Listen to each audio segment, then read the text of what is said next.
Bonjour tout le monde et bienvenue dans Face aux Indés, notre émission politique aux médias où l'on reçoit des candidats et candidates aux élections et qui permet de faire le tour du fond et de la forme. Vous nous regardez sur YouTube, Free ou Molotov et maintenant aussi sur Orange. La prochaine étape, la TNT francilienne, et pour ce faire, on a toujours besoin de votre soutien sur soutenez.lemediatv.fr. Vous le savez, le premier tour des élections municipales a lieu ce dimanche et pour l'occasion, aujourd'hui, nous recevons Emmanuel Grégoire, candidat à la mairie de Paris et membre du Parti socialiste, tête de la liste Gauche Unie, et Laurent Sorel, colistier, conseiller de Paris et membre de l'Après. C'est parti pour Face aux Indés.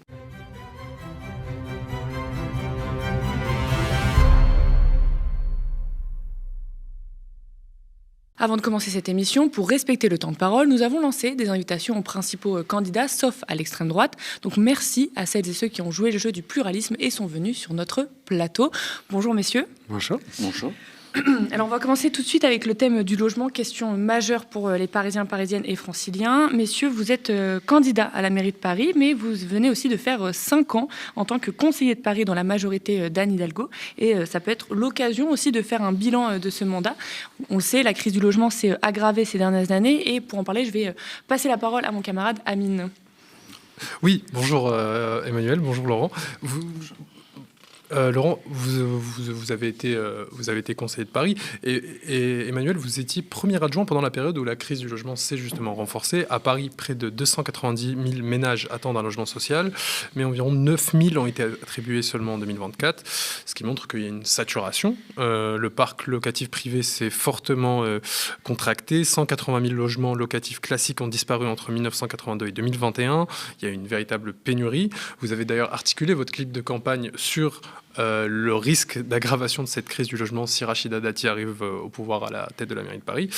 Qu'est-ce qu'on peut faire concrètement pour lutter contre cette saturation et qu'est-ce que vous n'avez pas réussi à faire pendant cette période où Anne Hidalgo était à la tête de la mairie de Paris? C'est un sujet majeur parce que effectivement le logement, c'est pour chacune et chacun l'essentiel de la vie quotidienne et le principal poste de dépense en matière de pouvoir d'achat. Donc là où il y a la crise du logement, il y a la crise de la vie tout court.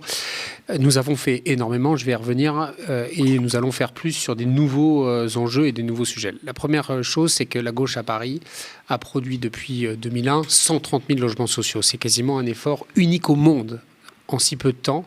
Et chaque opportunité y a été consacrée en matière d'aménagement, etc. 130 000 logements, on a doublé le taux SRU pour atteindre les 25%.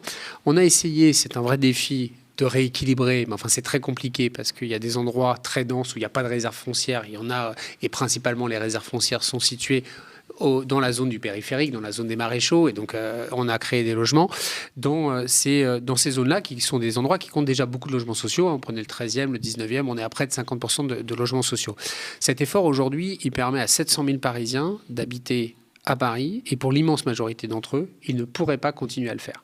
Donc ça, l'outil du logement social, il est essentiel et il est très protecteur, parce que c'est un moyen juridique de sortir une partie du stock de logement de la logique de marché. C'est une logique régulée par des lois, par l'État, parce qu'on applique en l'occurrence des lois, mais il faut aller beaucoup plus loin, et là, on s'est beaucoup battu ces dernières années. On s'est beaucoup battu avec l'ensemble de la majorité, avec Daniel Simonet à l'Assemblée, Yann Brossa au Sénat.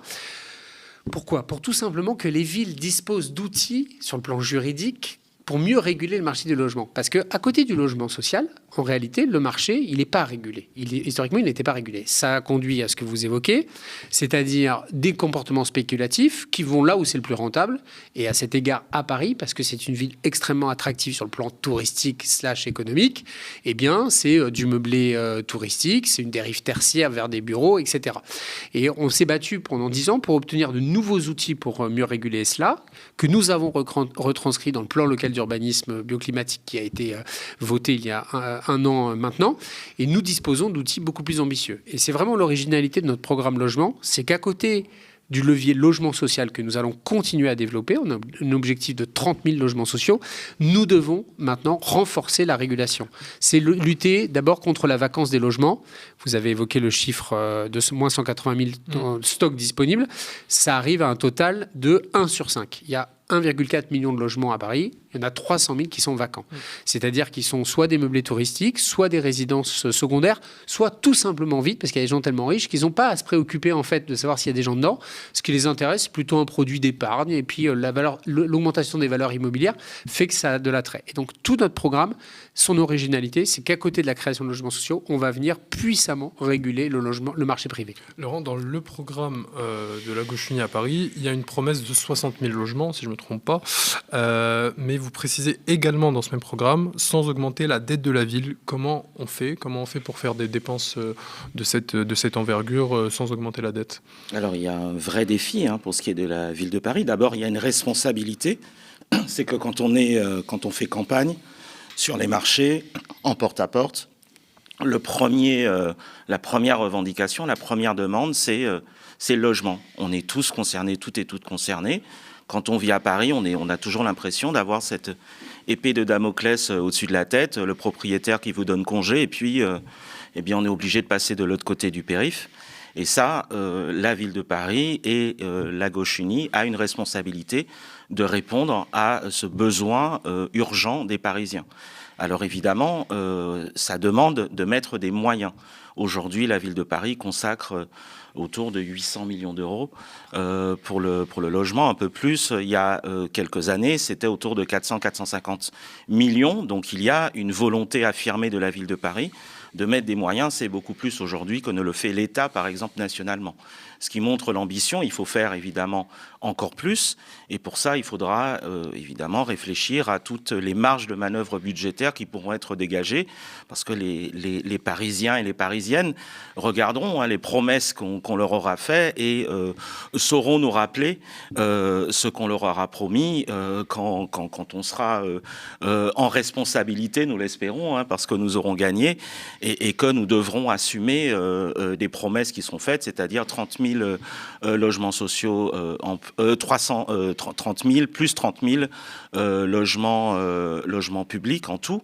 Donc ça fait 60 000 avec donc 40% de logements comme objectif en tout, ce qui est quand même ambitieux pour une ville comme Paris. Comment on fait du coup? On flèche les dépenses ou on augmente les recettes?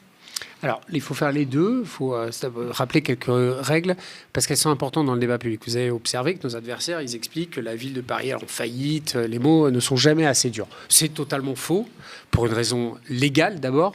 C'est qu'une collectivité, elle a des obligations sur le plan financier. La première, c'est que c'est interdit de faire du déficit. C'est interdit. La deuxième chose, c'est que chaque euro de dette ne peut être consacré qu'à de l'investissement. Principe que ne s'applique pas l'État. L'État, il utilise de la dette pour financer son fonctionnement. Et la troisième, c'est là la plus importante sur la trajectoire budgétaire, c'est qu'on est même obligé d'avoir des excédents budgétaires qui couvrent le remboursement de la dette. Bref, la loi oblige les collectivités à avoir une structure financière assez saine. Et quand on entend la droite, Rachida Dati, qui par ailleurs sort d'un gouvernement qui a ruiné le pays, et ruiner le pays selon un mécanisme assez simple, c'est en baissant ses recettes. Et on le connaît, c'est le prix des réformes fiscales qui ont permis aux plus riches de le devenir plus encore. Eh bien, nous avons la capacité d'investir à travers des excédents budgétaires. Donc c'est à la fois savoir dégager des économies, c'est le train de vie de l'hôtel de ville. Je pris des engagements forts en la matière. C'est des économies sur l'énergie. C'est partout où c'est possible, essayer d'être le plus efficace possible. C'est aussi augmenter un peu les recettes. On a notamment un gros travail à faire sur la redevance d'occupation du domaine public. C'est un sujet sur lequel, on le sait, on peut sans doute mettre plus à contribution des gens qui utilisent Paris par son image et par ses monuments, son histoire, etc., pour valoriser des marques. Et bien, on peut en tirer des revenus supplémentaires. Et ça nous permet de dégager des sommes, des excédents budgétaires qui seront consacrés à des politiques sociales. La droite, quand elle fait le procès de la dette, elle fait le procès, en réalité, de politiques de gauche qui utilisent le levier de la dette pour faire des politiques d'investissement redistributif. Ces investissements, ils vont massivement dans les quartiers populaires. Ils vont très massivement dans le logement. Et ça, ça a de la valeur. Moi, c'est toujours deux chiffres. La dette de Paris, sous les deux mandats d'Anne Hidalgo, on va simplifier, elle a augmenté de 5 milliards d'euros, à peu près. Les gens disent c'est beaucoup, mais en fait, on n'en sait rien, ça dépend. 5 milliards, c'est beaucoup. Si on ne peut pas le rembourser, c'est pas beaucoup. Si on peut la rembourser, c'est pas pareil de comparer la situation sur un niveau de dette sur un ménage quand il a des très hauts revenus et quand il a des faibles revenus. En même temps qu'on a augmenté la dette de 5 milliards d'euros, la valeur des actifs, c'est-à-dire la propriété collective de la ville de Paris, s'est passée de 24 à 47 milliards d'euros. Sur un principe simple, c'est que comme la dette, elle sert à de l'investissement. Nous achetons principalement de l'immobilier. Alors, c'est des crèches, c'est des bibliothèques, c'est pas des outils spéculatifs. Mais ça, la valeur, c'est la valeur collective. Et en réalité, parce que nous avons emprunté à des taux très bas, il était beaucoup plus intelligent de le faire par le levier de la dette. Il y avait le choix. C'était soit faire des économies drastiques sur des segments du service public pour financer les investissements, soit baisser drastiquement les investissements. Or, quand moi, je discute avec d'autres grandes villes dans le monde, qui ont les mêmes problèmes et les mêmes objectifs. Je pense à l'exemple de New York ou de Londres. Ils ont pris tellement de retard qu'aujourd'hui, ils sont face à des prix de l'immobilier beaucoup plus élevés qu'à Paris, qui rend quasiment impossible ou extrêmement onéreux le fait de réinjecter de la puissance publique, notamment sur le sujet du logement. Heureusement que la gauche l'a fait depuis 2001 et compare avec un acquis assez sérieux d'avoir atteint, qui était l'objectif qu'on s'était fixé collectivement, les 25% de logements sociaux. Mais on va continuer à le faire parce que le reste, c'est de la poudre de perlimpinpin quand on veut pouvoir loger ceux qui font fonctionner cette ville. C'est-à-dire dans la mixité des métiers qui sont ceux d'une ville comme Paris. C'est les fonctionnaires de catégorie C. C'est tous les salariés à faible revenu. Il n'existe pas de monde qui leur permet d'accéder au marché privé. Ce n'est pas vrai, ce n'est plus vrai et ça ne le sera plus. Parce que les prix de l'immobilier reculent rarement et quand ils reculent, c'est généralement sous l'effet de crise économique dont les effets sont beaucoup plus graves que le maigre bénéfice sur le logement qu'on en obtient. Donc nous, on est déterminés à protéger la mixité sociale, la diversité sociale de Paris. C'est, je le crois, un enjeu philosophique et politique parce que nous sommes la gauche, mais c'est aussi un enjeu sur le sujet de l'attractivité économique. Parce que plus vous éloignez les lieux d'habitation des bassins d'emploi, plus vous créez des grands déséquilibres qui mettent en tension la capacité à recruter, à fidéliser. Et donc, nous, cette politique de protection. Paris, c'est Manhattan. Quand on compare à peu près, ce qu'on dit Paris, New York, Paris, c'est Manhattan. Qu'on ait réussi, la gauche, à protéger Paris de la voracité du marché, et je le dis, exceptionnel au plan mondial. Par contre, aujourd'hui, on voit que le combat n'est pas fini, qu'il s'intensifie, parce que la financiarisation du marché du logement, la financiarisation et l'attractivité de Paris fait que c'est un ennemi permanent qu'il faut réguler, et il faut pour ça et des outils législatifs, des outils juridiques, mais aussi de l'argent public, parce que c'est comme ça qu'on arrive à réguler et pas autrement. Nous, ça fait plusieurs années qu'on documente la crise du logement aux médias. Par exemple, tous les soirs, il y a l'association Utopia 56 qui pallie le rôle de l'État et tente de trouver des solutions pour les sans-abri et exilés à la rue. Les mineurs isolés ne sont pas en reste de ce phénomène. Ils avaient manifesté en août dernier. J'aimerais vous montrer un extrait du reportage qu'on avait fait. On fait un logement pour nos enfants qui sont en danger. On pourrait être stressés, violés, et nous sommes encore les jeunes. Alors nous voulons un logement que le préfet fasse quelque chose pour nous. Je suis encore jeune, donc je ne peux pas perdre ma vie dans des dépressions. Rester pendant une semaine à la rue pour un jeune comme moi, c'est pas vraiment facile. Donc nous voulons vraiment un logement. Regardez ces enfants, regardez tous ces enfants qui sont par terre, c'est pas facile. Et je ne peux pas continuer à dormir à la rue comme ça. Être violé pour un jeune comme moi, c'est pas facile. Donc nous voulons vraiment un logement et pour nos enfants aussi. Et c'est très important, c'est ce que nous vous demandons. Dans quelques mois, dans quelques semaines, c'est les rentrées et on ne peut pas rester chaque jour d'être ici à 18h pour aller dormir à 21h et le lendemain pour réveiller à 8h pour aller à l'école. Vous avez quel âge, vous ? Moi, j'ai 14 ans. Donc là, vous avez 14 ans, vous allez à l'école et le soir, vous devez venir tous les soirs à Hôtel de Ville pour savoir si vous aurez un logement ou pas pour la nuit. Oui, c'est ça. Et c'est déjà arrivé que vous n'en ayez pas et que vous deviez dormir dans la rue ? Bien sûr, on est resté 2 à 3 jours d'ailleurs à la gare. Si tu arrives retard, tu n'as pas de place. Si tu arrives retard, il n'y en a pas de place. On est ici, on dort dehors. On dort dehors. S'il fait froid, il fait chaud, il pleut ou non, on dort dehors. Ah, madame, c'est difficile. C'est difficile.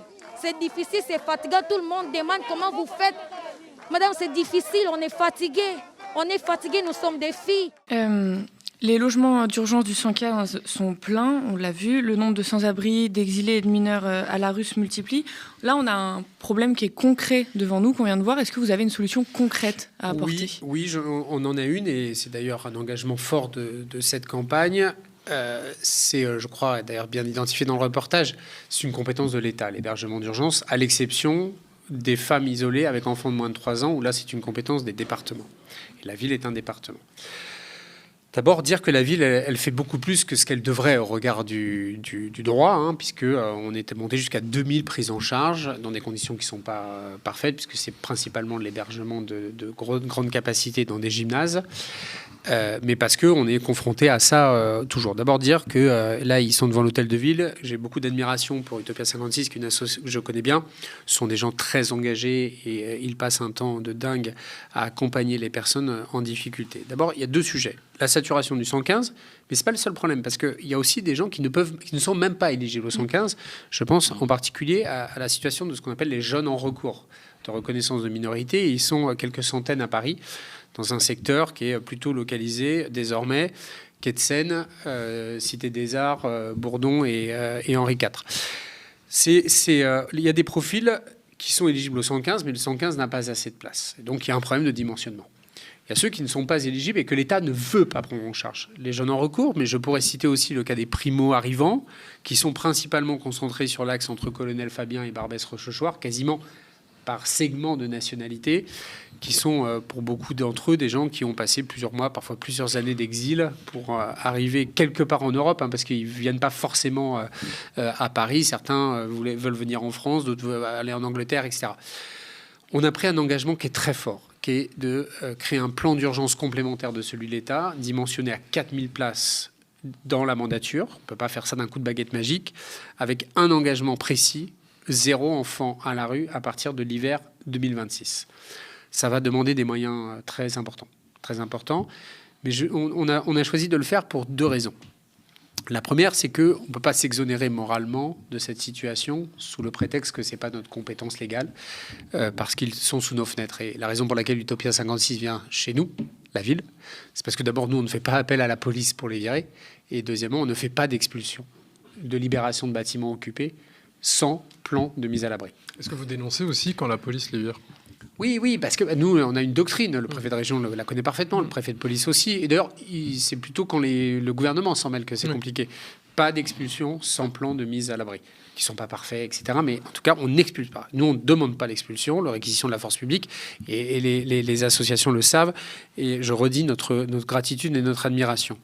Mais on a besoin de compléter l'offre, il faut plus de place. Et avec Daniel Simonet, notamment notre collègue de l'Après, j'ai porté une proposition de loi qu'on a réussi à faire adopter en première lecture, qui est de changer ce statut des jeunes en recours. C'est-à-dire qu'il faut comprendre, ce sont des jeunes qui arrivent, qui disent qu'ils sont mineurs, qui n'ont pas forcément les papiers pour le démontrer. Parfois le sont, mais ils ne savent même pas trop s'ils le sont, il y a toujours des doutes, etc.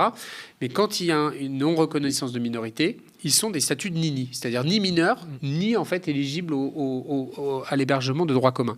Et donc, j'ai fait une proposition de loi qui a été votée en première lecture, qui fait bénéficier de la présomption de minorité ces jeunes, de façon à ce qu'on puisse les prendre en charge. Et comme je essaie de mettre en cohérence ce que je dis et ce que je fais, quand je serai maire, nous mettrons à l'abri ces jeunes. Ça supposera évidemment de développer de grandes capacités d'accueil. Laurent, tu voulais réagir ? Oui, sur ça, je voulais quand même saluer tous ces collectifs qui sont en soutien et qui portent ces revendications, parce qu'en réalité, on parle aujourd'hui des mineurs isolés, parce qu'il y a eu notamment la création du collectif des jeunes du parc de Belleville, qui a mené des bagarres et qui continue à mener des bagarres et qui a visibilisé ces jeunes qui étaient souvent invisibles. J'étais souvent à leur côté, je fais partie de ces élus qui ne portent pas l'écharpe uniquement pour faire des inaugurations. Je la porte aussi en soutien aux luttes, et j'étais souvent devant l'hôtel de ville.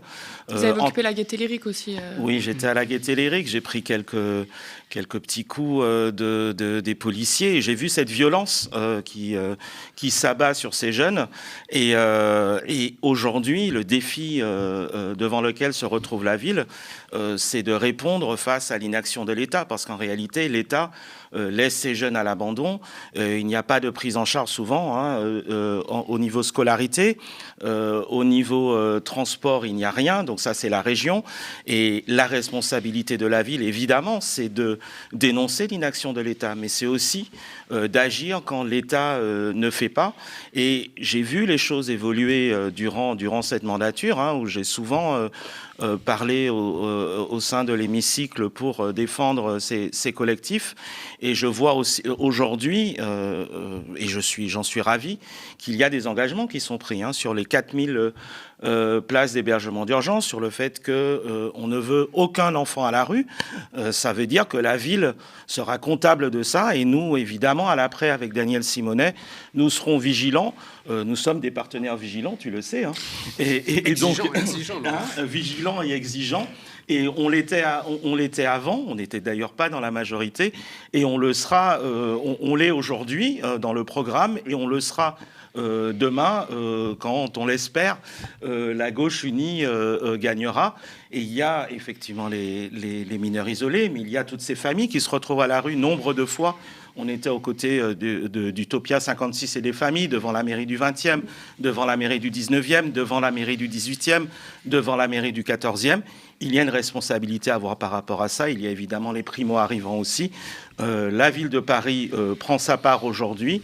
Elle le prend davantage, notamment parce qu'elle a été un peu poussée au cul, j'ai envie de dire, par ces collectifs qui sont mobilisés et qui le seront aussi demain. C'est par cette pression-là que peut-être que vous contribuez aussi à faire bouger le programme sur le logement. Mais je voulais parler aussi de la classe moyenne. On a l'impression qu'il y a plus grand monde qui arrive à acheter à Paris.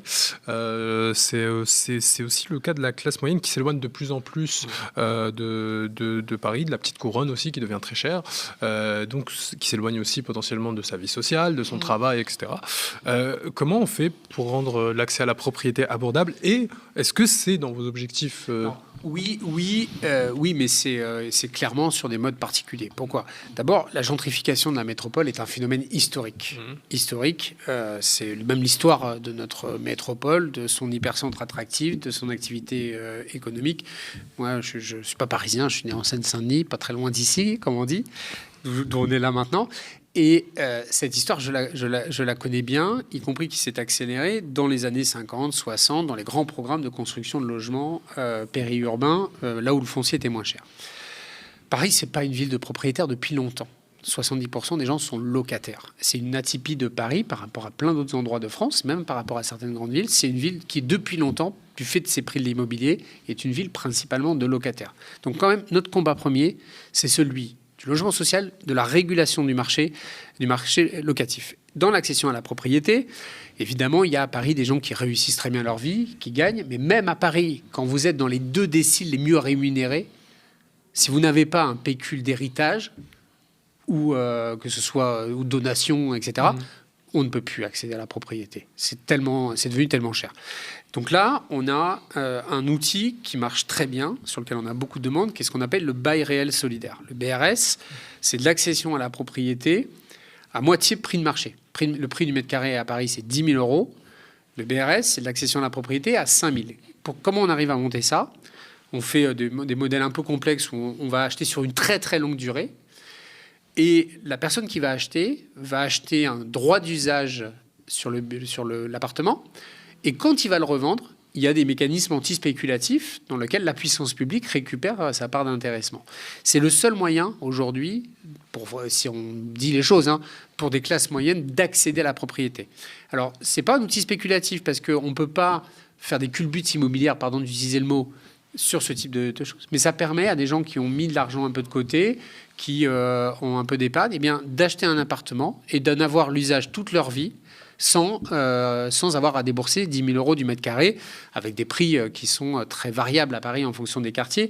Mais même dans les quartiers populaires aujourd'hui, sauf les biens vraiment abîmés, vous arrivez sur des appartements qui sont à 7 000, 8 000 euros du mètre carré en prix d'entrée, ce qui est déjà extrêmement cher.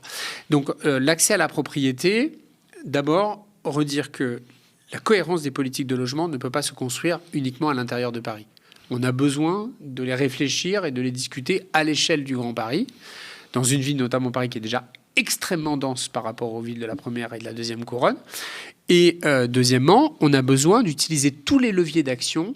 C'est la régulation du marché locatif et ce qu'on appelle l'accession sociale à la propriété. Mais est-ce qu'il n'y a pas aussi une question de s'attaquer à la concentration des logements par une petite main de propriétaires? Ça ne concerne pas que Paris, mais c'est un vrai problème en France. C'est plus grave encore à Paris. Et sur le Grand Paris, je pense que tu avais une question sur la Seine-Saint-Denis avec Mathieu Hanotin. Oui, aussi. Alors, sur l'hyperconcentration, on partage totalement votre avis. Vous avez 60% des logements qui sont possédés par des gens qui possèdent plus de 5 biens. Donc, on a une hyperconcentration capitalistique du logement. C'est vraiment sa financiarisation. Ça, nous, on a plein d'idées, on porte plein de demandes, mais c'est du législatif, c'est pas la main des maires. On est dans le plaidoyer et je conseillerais à la gauche de gagner les élections nationales un jour si on veut toucher fondamentalement à ces rapports de force. En attendant, ce qu'on fait, nous, c'est utiliser le cadre légal, négocier pour essayer d'obtenir des avancées législatives pour freiner les mécanismes spéculatifs. C'est la question de la fiscalité des logements vides. On a maintenant obtenu une réforme de la fiscalité des logements vides pour pouvoir augmenter considérablement et les obliger à remettre les appartements sur le marché. C'est la question de la lutte contre la fraude. Les fraudes, elles sont multiples, notamment pour contourner l'encadrement des loyers. Par exemple, qui est un outil qui marche bien. Ils trouvent toujours des failles qui sont souvent à la limite de la fraude, voire explicitement de la fraude. Mais c'est par exemple le recours abusif au bail civil au lieu du bail d'habitation. C'est une fraude. Et donc, on va créer une brigade de protection du logement qui sera là pour protéger les locataires qui pourront saisir cette brigade pour les protéger contre les mécanismes qu'on connaît bien, les fraudes au bail, la question des ventes à la découpe frauduleuse et du non-respect des locataires, des faux congés pour vente. C'est vous faites croire que vous allez récupérer l'appartement pour votre usage propre, qui est un motif qui permet de résilier un bail d'habitation. Et en fait, vous vous rendez compte quelques mois après que c'était juste pour virer le locataire et pouvoir vendre le bien vide, parce que ça se vend beaucoup plus cher vide. Bref, on a toute une armada d'outils complémentaires et nous allons intensifier les contrôles et les sanctions. Laurent ? Oui, je voulais rajouter une chose, parce que sur cette question d'accession à la propriété, donc c'est effectivement un bail réel solidaire, c'est un outil intéressant et c'est très bien que la ville le permette. Après, moi, je fais partie de ces gens, je ne sais pas si je suis classe moyenne ou pas, mais qui, de toute façon, pour moi, l'accession à la propriété, ce n'est même pas une hypothèse. Donc moi, c'est la location. Et la location, la question de l'encadrement des loyers, la question du rôle de la brigade de protection du logement est absolument indispensable. Il y a 2 ans, je cherchais un logement dans le privé. Quand je faisais la queue dans l'escalier, je regardais un peu les autres en disant est-ce que moi j'ai ma chance ou pas. Et ça, c'est le destin de beaucoup de Parisiennes et de Parisiens aujourd'hui. Et oui, donc et il y a une autre question qu'il faut pas oublier, c'est la question de la discrimination, parce que je voyais que j'avais pas forcément la tête du logement, comme parfois j'ai pas la tête de l'emploi non plus, ou parfois quand j'étais plus jeune face à la police, j'ai pas non plus la tête de la France. Certains pourraient dire. Donc il y a aussi cette question-là, et sur ça, la ville effectivement va mettre en place un certain nombre d'outils. Notamment, il faut que cette brigade, elle intègre les questions de discrimination, parce que nous sommes un certain nombre à savoir ce que c'est de chercher un logement et de se dire est-ce que vraiment mon nom ou ma couleur de peau ou ma religion supposée ne sera pas un obstacle de plus. En plus de, j'ai pas le bon, mes parents sont pas assez riches, voilà, j'ai pas mon salaire ne le permet pas. Enfin voilà, on connaît toutes ces questions-là. Ça, c'est des questions très concrètes. C'est ça que les gens sur les marchés c'est sur ça qu'ils nous interpellent. C'est sur ça qu'on a le plus de demandes aujourd'hui et de gens qui s'inquiètent parce qu'ils disent moi j'aime Paris. J'aimerais bien continuer à vivre à Paris, mais je crois que Paris veut pas de moi. Ouais.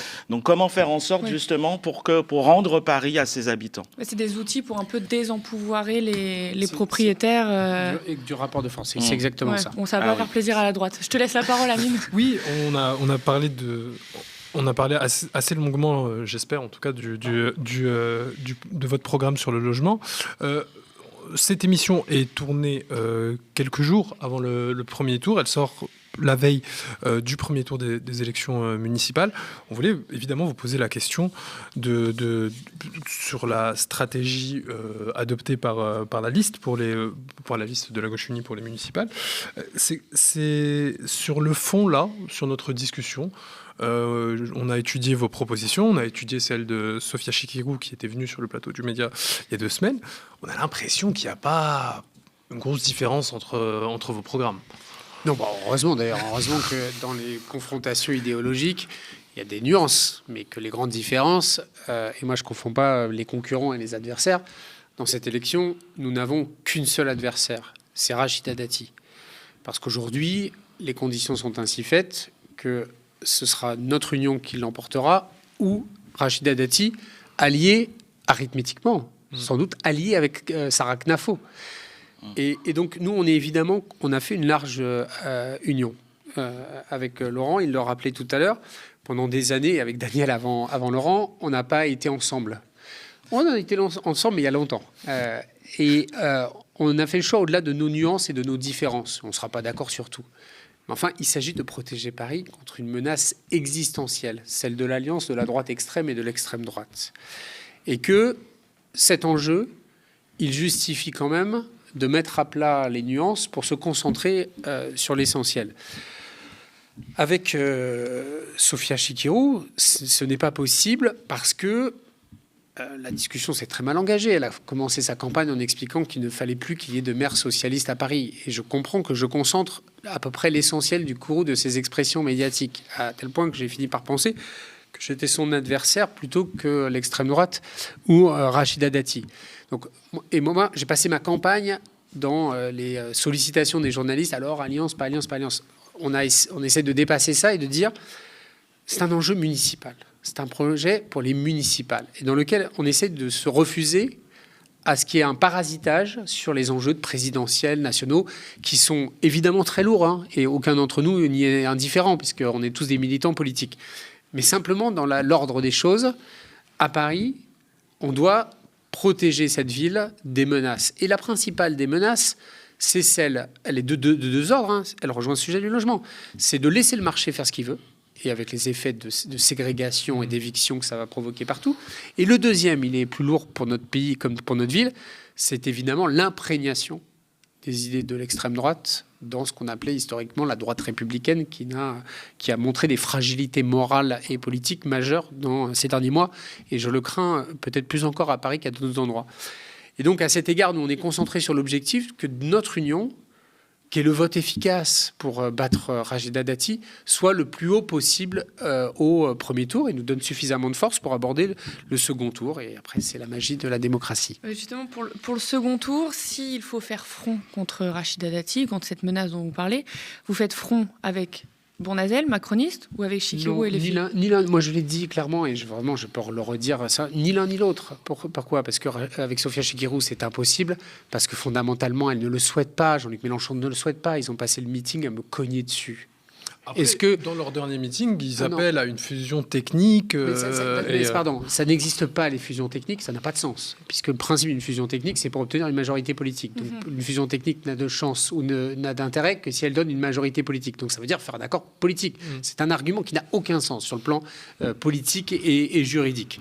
Et pardonnez-moi, mais on ne peut pas appeler à un accord technique tout en insultant la force. Et deuxième chose, il y a quelques différences de fond. Et avec Laurent, on n'aura pas forcément exactement le même avis sur ce point. Mais le deuxième, c'est la question de l'écologie. L'écologie, elle est au cœur de notre modèle, de notre projet municipal. Y compris pour protéger d'abord les classes populaires, les protéger contre la pollution, parce que c'est les classes populaires qui meurent le plus de la pollution. Deuxième chose, on le voit dans l'instabilité géopolitique mondiale, nous devons sortir nos économies de la dépendance aux énergies fossiles. Et tout ce que nous faisons à Paris en ce sens, qui privilégie les vélos, les transports en commun et la marche à pied, plutôt que les voitures avec du pétrole dedans, et du pétrole on n'en a pas. Donc on est toujours soumis. Le choc de pouvoir d'achat que va entraîner la crise internationale dans laquelle on le connaît, c'est d'abord, ça se voit sur les prix à la pompe, et deuxièmement, ça se verra sur les factures de gaz. Or, nous, le gaz, on consomme moins d'essence que d'autres endroits dans le monde, en France et à Paris, mais du gaz, on en a encore beaucoup besoin pour chauffer les appartements. Et ceux qui vont se prendre la facture dans 1 mois, dans 2 mois, dans 3 mois, ce sont évidemment ceux dont le pouvoir d'achat est le plus serré, et donc les classes populaires qui vont ressentir douloureusement ce choc-là. Et donc on a des visions qui sont différentes. Permettez-moi de nous concentrer sur l'objectif de premier tour. Donnez-nous de la force. Faites ce que vous voulez au national. Il y a d'autres enjeux, il y aura d'autres élections, des présidentielles, des législatives, tout ça. Mais à Paris, donnez-nous de la force pour protéger. Et nous avons réussi à réunir une union dans lequel il y a les socialistes, les communistes, les écologistes, l'après, place publique. C'est des nuances de gauche, mais ce sont exactement ce qui fait la force de la gauche quand elle veut protéger l'essentiel. Et en l'occurrence, là, l'essentiel est menacé. Laurent, je vous vois sourire depuis tout à l'heure. Est-ce que vous voulez réagir sur cette question? Parce qu'on rappelle que vous avez été élu aussi aux côtés de la France Insoumise aux dernières élections. J'étais même à la France Insoumise, figurez-vous. Non, mais moi, dans ce débat, je vais partir des gens. C'est-à-dire, il y a 2 jours, j'ai en tête cette personne qui est dans une cité du 20e, qui me raconte ses difficultés, qui se retrouvait déjà le 8 du mois à découvert, qui se demandait comment elle allait pouvoir remplir le frigo, payer les charges. Et la crainte que ces gens-là ont, c'est qu'est-ce qu'ils vont devenir si Dati prend la ville. Et c'est pour ça que moi, je ne me trompe pas d'adversaire. C'est-à-dire, je n'ai pas d'adversaire à gauche. J'en ai jamais eu. Et je pense qu'il faudrait parfois que Sofia Chikirou se rappelle qu'on a un adversaire en commun, cet adversaire contre lequel on manifeste souvent dans la rue avec les militants de la France Insoumise. Et cet adversaire, c'est Rachida Dati, qui a déjà sur ses listes des colistiers comme Max Guazzini qui compare les musulmans à des chiens et qui n'exclut pas, parce que bon, elle bégaye quand on lui parle de Sarah Knafo, mais en tout cas, côté Sarah Knafo, c'est très clair qu'elle veut se débarrasser de la gauche à Paris, qu'elle veut s'allier avec Madame Dati. Et là, Madame Dati à Paris, c'est la tronçonneuse de Javier Milei contre les services publics parisiens. C'est la vente des logements sociaux. C'est pas simplement 0 logements sociaux en plus, c'est la vente des logements sociaux. C'est l'eau et le pain sec pour les associations parisiennes. C'est ça concrètement qui va se passer à Paris si Rachida Dati se retrouve maire de Paris. Et c'est pour ça qu'aujourd'hui, moi j'ai une obsession, c'est de faire en sorte que la liste de la gauche unie se retrouve le plus haut possible au soir du premier tour pour que cette dynamique la porte vers la victoire au soir du deuxième tour. C'est comme ça que je vois les choses. Et pas par des calculs politiciens. J'ai aucun compte à régler avec personne, moi. Ce que je veux, justement, c'est améliorer la vie des gens. Et je pense que pour ça, dans les conditions dans lesquelles on est aujourd'hui, ça passe par la victoire de la liste de la gauche unie avec Emmanuel Grégoire, qui est à ma gauche. Cette fois-ci. En toute chose. Non, pas en toute chose. Non, vous avez dénoncé tout à l'heure la présidentialisation et le parasitage par la présidentielle des débats. Pour les élections à Paris, c'est souvent le cas. Anne Hidalgo était candidate au présidentiel. Jacques Chirac a été maire de Paris pendant longtemps. Mais il y a aussi quelque chose qu'on a vu historiquement avec la gauche, c'est, disons, les échanges assez violents, les insultes, les désaccords assumés et consommés sur la place publique. Et ensuite, on se met autour d'une table et on discute et on fait le NFP de nulle part. C'était assez inattendu à l'époque aussi du nouveau Front populaire. Est-ce que s'il y a un discours de premier tour et un discours de second tour, des deux côtés? Moi, j'essaie quand même d'être cohérent dans ma vie entre ce que je dis et ce que je fais. Donc, on a dit des choses et ça a été réciproque, etc. Et entre guillemets, ne perdons pas de temps là-dessus. Vous avez raison, la gauche, elle est partagée d'abord par des sensibilités idéologiques, de culture de gouvernement différentes. Et c'est, à dire vrai, aussi vieux que le monde ou aussi vieux que la gauche. Et cette tension-là, parfois, elle est rédhibitoire et elle est très destructrice sur la capacité de la gauche à transformer la société. Et des fois, il y a des moments de synthèse historique, etc. Il y a notamment une synthèse que vous rappelez sur le NFP.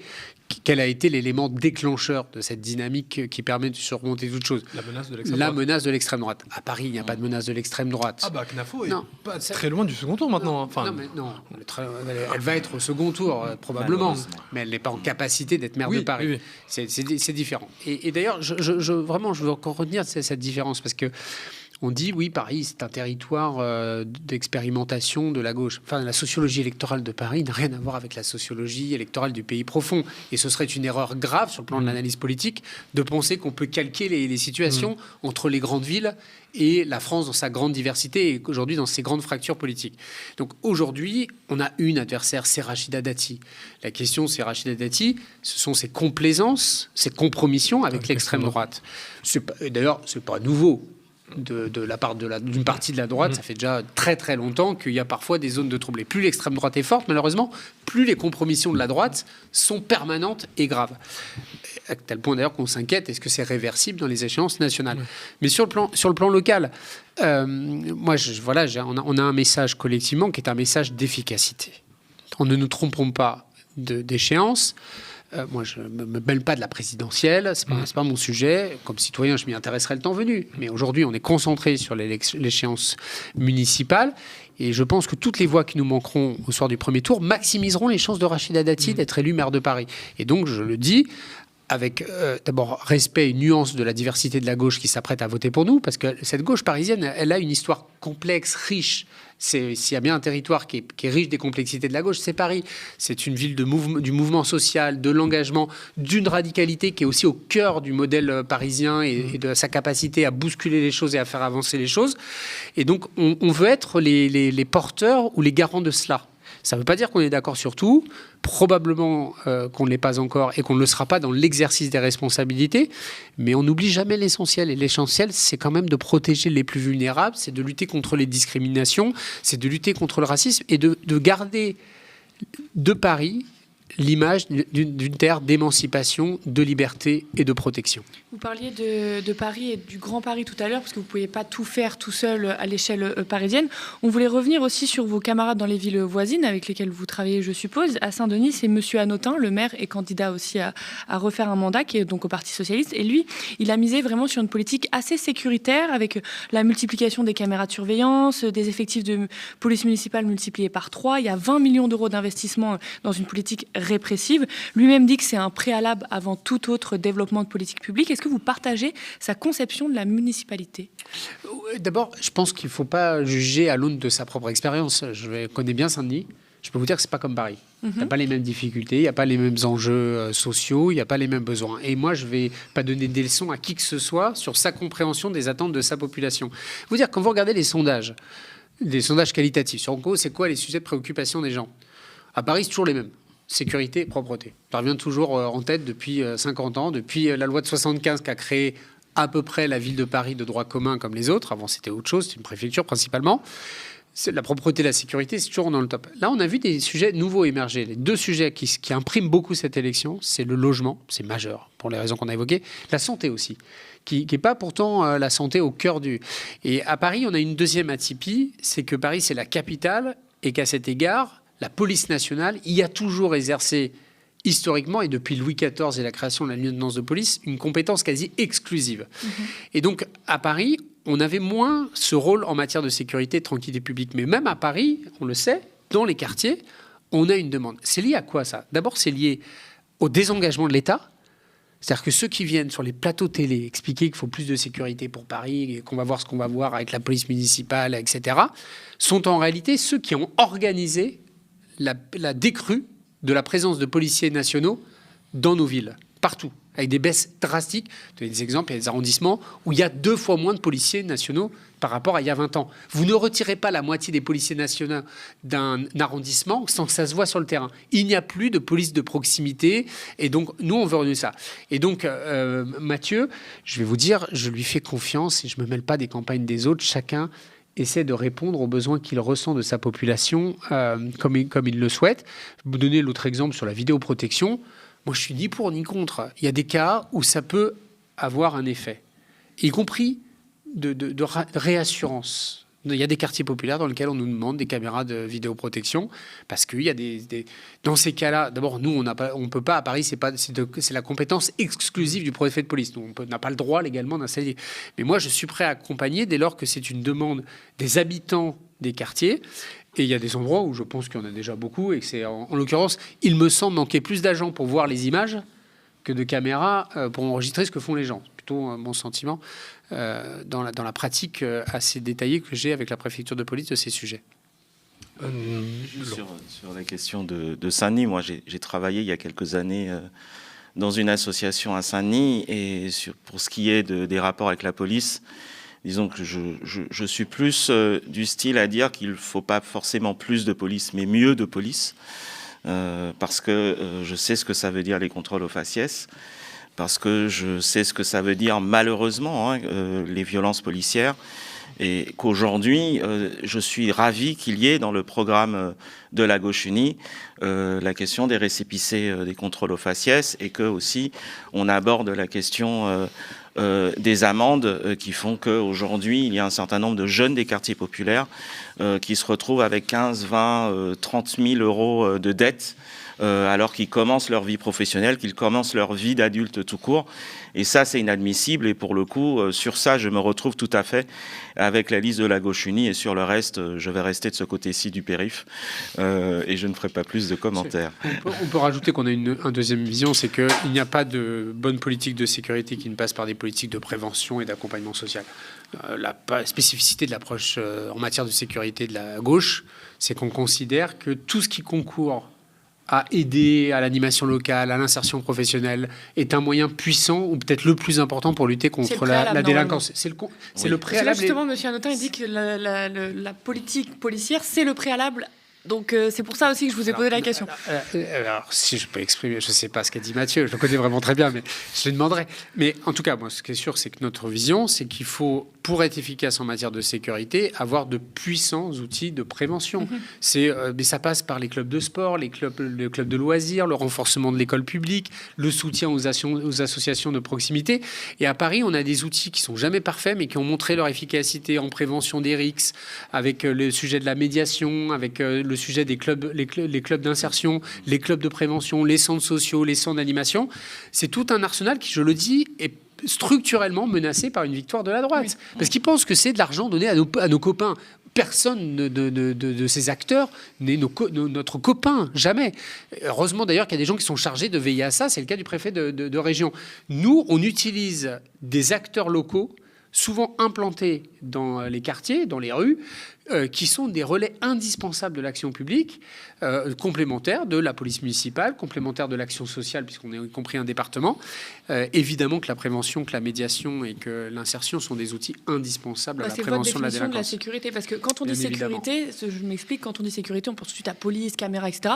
La définition de la sécurité pour la gauche, ça pourrait être la sécurité en termes pécuniaires, la sécurité de santé mentale, la sécurité alimentaire, la sécurité au niveau des soins. Donc voilà, c'est aussi le travail sur la redéfinition de ce qu'est être la sécurité. Exactement, de ce qu'est, mais que nous on articule plutôt sur le concept de protection d'une certaine manière d'ailleurs, c'est comment on soutient ceux qui en ont besoin dans l'ensemble des sujets que vous venez d'évoquer. C'est effectivement du soutien alimentaire, c'est du soutien scolaire, c'est du soutien à la dépendance et à la solitude, qui est un phénomène très préoccupant dans les grandes villes, y compris dans la jeunesse et chez nos aînés.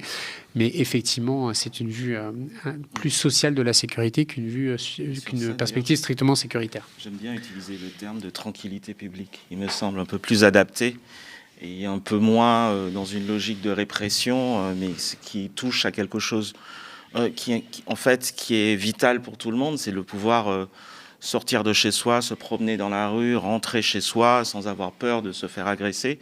Et ça ne passe pas uniquement, et j'ai même envie de dire que parfois ça ne passe pas principalement par une logique de répression policière, mais c'est toute une série il faut qu'il y ait sur le territoire, il faut qu'il y ait des gardiens dans les immeubles, il faut qu'il y ait des écoles avec des professeurs, il faut qu'il y ait la réussite scolaire, il faut qu'il y ait des emplois. C'est tout ça qui participe en fait du fait qu'on se sent en sécurité parce que on a les moyens de vivre au quotidien sans s'inquiéter de ce qui se passera à la fin du mois ou de ce qui peut nous arriver en se promenant dans la rue à 23h ou à 2h du matin. Il faut regarder le média aussi, ce sera peut-être un peu moins anxiogène que d'autres chez nous. Ah oui, non, mais ça, c'est la base. Hein. Si on est sur CNews toute la journée, voilà. On a peur de son ombre après. C'est ça. Rémi, je te passe la parole. Je voulais poser une petite question sur le budget, étant donné que vous avez parlé de Rachida Dati, ce qu'elle a fait au ministère de la Culture, parce que il y a aussi ce budget 2026 qui a été voté, dont beaucoup de collectivités locales et de maires dénoncent l'austérité. Vous me voyez venir. Est-ce que vous regrettez d'avoir voté ce budget ? Non. D'abord, j'ai pas voté ce budget. De ne pas avoir ce budget, pardon. C'est parfait, mais parce que c'est une confusion de langage qui est entretenue par nos amis de l'extrême gauche. Pardon, je vais me faire taper encore, mais c'est pas À grave. votre gauche, pas à Allez, votre encore 4 jours. Selon le Conseil d'État. Allez, encore 4 jours et ça ira. Bon, je n'ai pas voté ce budget et les socialistes n'ont pas voté ce budget. Il se trouve qu'on a voté le PLFSS, mais sur le PLF, en première lecture, sur le projet de loi de finances, on ne l'a pas voté et nous ne l'aurions jamais voté. Et nous l'avons même dénoncé. Vous l'avez beaucoup amendé Mais, aussi. bien sûr, on l'a énormément amendé. Moi, j'ai passé plus de 120 heures en séance à l'automne sur les discussions budgétaires avec tant de collègues. Mais on ne l'a pas voté. Simplement, le sujet, c'était, en ne le votant pas, ça a déclenché le 49-3. Ouais. Et c'était évidemment celui du risque de voter la motion de censure et qu'il y ait une dissolution. On a eu des débats. On n'était pas tous d'accord, mais on a eu en l'occurrence, je pense, un débat et une prise en compte importante.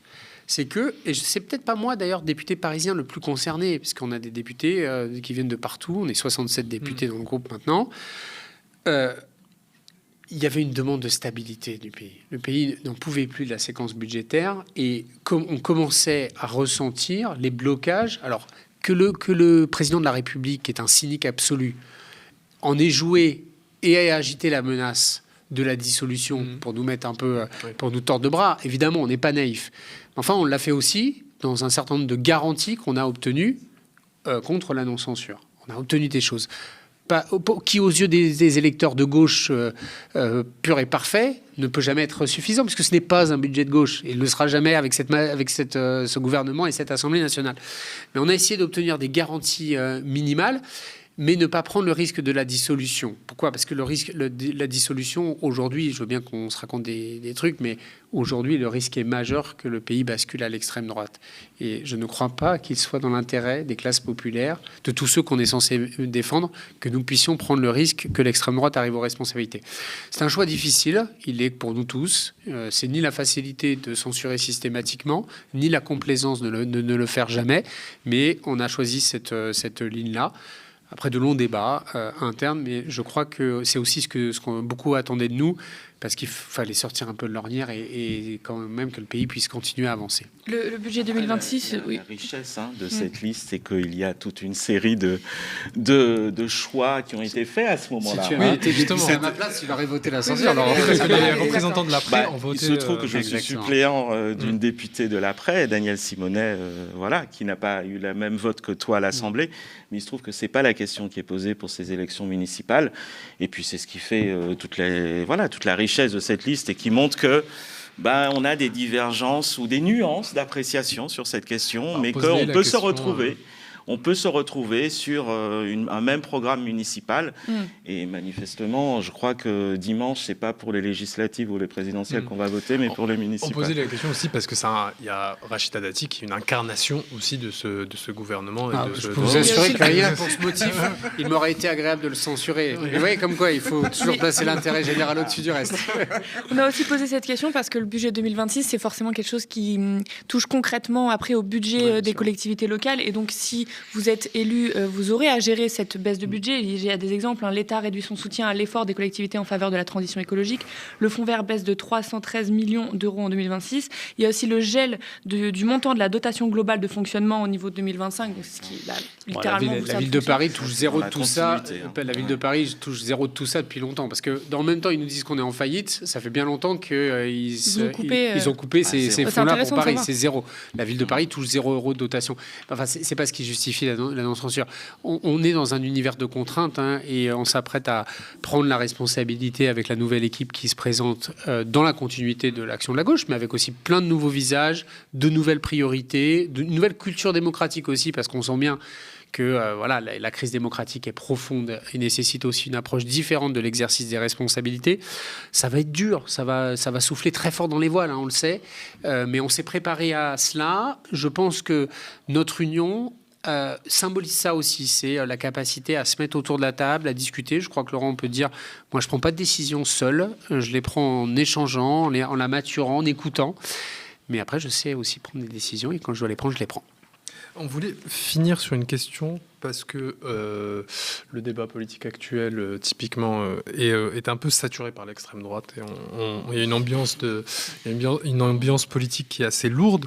Vendredi dernier, Jamila Hadoum, une travailleuse sociale de 44 ans, en 10e position sur la liste LFI, à Strasbourg, a été menacée au couteau par un individu dès qu'il a su qu'elle était de gauche.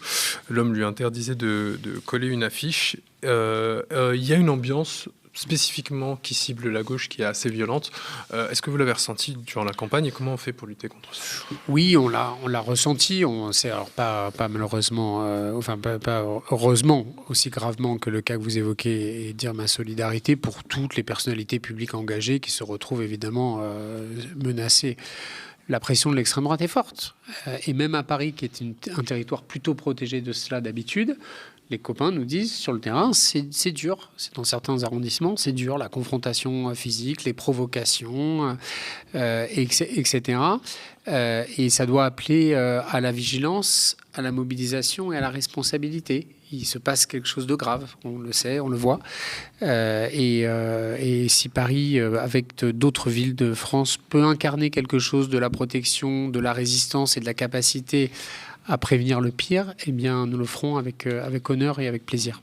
Oui, j'ai vu les images où elle expliquait ce qui lui est arrivé, cette candidate de l'AFI à Strasbourg, et elle était en plus avec ses enfants. C'est ça. Donc, moi, ça m'a terrifié, mais c'est l'ambiance dans laquelle nous vivons. On voit une montée de l'extrême droite. Nous, sur Paris, on se pensait protégé de tout ça. On se retrouve même dans des arrondissements comme le 20e, avec des candidats de Sarah Knafo qui font ouvertement campagne, qui font du porte-à-porte. Et on se retrouve confronté avec des moments de tension.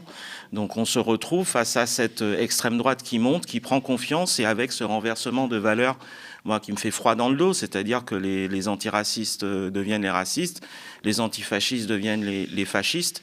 Et ça, moi, c'est pas possible, quoi.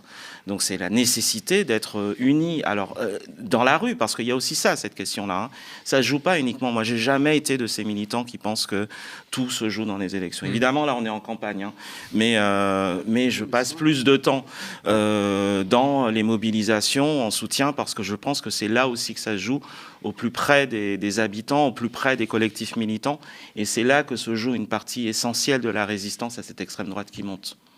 On a fait le tour. Merci beaucoup, messieurs, Merci d'être venus sur le plateau. Merci Amine pour cette co-interview et merci à vous, chez vous, d'avoir suivi cette émission de Face aux Indés. Vous le savez, vous êtes notre seule force pour garantir une info libre et indépendante. Alors rendez-vous sur soutenez.lemediatv.fr. À très vite.